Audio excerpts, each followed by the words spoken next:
જામનગરમાં સૌરાષ્ટ્રનો મોટામાં મોટો કહેવાતો બ્રિજ જેનું કામ ચાલુ છે, ઓલરેડી એ કામની સમય મર્યાદાથી 1.5 વર્ષ તો લેટ છે. હજી પણ આ બ્રિજનું ક્યારે લોકાર્પણ થશે તે કોઈ નક્કી નથી. અધૂરામાં પૂરું આપણે વાત કરીએ તો જે વિક્ટોરિયા પુલ પાસે, સુભાષ બ્રિજ પાસે જે બોર્ડ મારવામાં આવેલું કે લાલ બંગલા જવાનો રસ્તો બ્રિજ ઉપરથી, જે હકીકતમાં બ્રિજ ઉપરથી લાલ બંગલે જવાનો કોઈ જગ્યાએ રસ્તો નથી, જે જામનગર મહાનગરપાલિકાએ પોતાની બુદ્ધિનું પ્રદર્શન કર્યું છે તેવું સ્પષ્ટ દેખાય છે.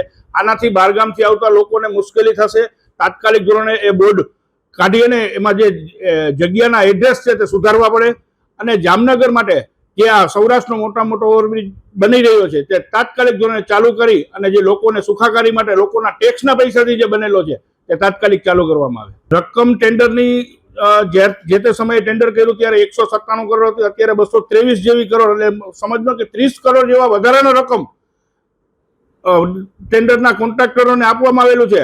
એને પેનલ્ટી આપવાની જગ્યાએ એને વધારાનો ખર્ચ મંજૂર કરવામાં આવેલો છે. તો આ શું કામ? આમાં 100% મોટા પાયે ભ્રષ્ટાચાર થયો છે. ભાજપના લગત કોન્ટ્રાક્ટરોને જ્યાં કામ આપવામાં આવે છે અને તેને પૈસા બનાવી દેવા માટે જામનગર મહાનગરપાલિકા કામ કરતી હોય તેવું સ્પષ્ટપણે દેખાય આવે છે.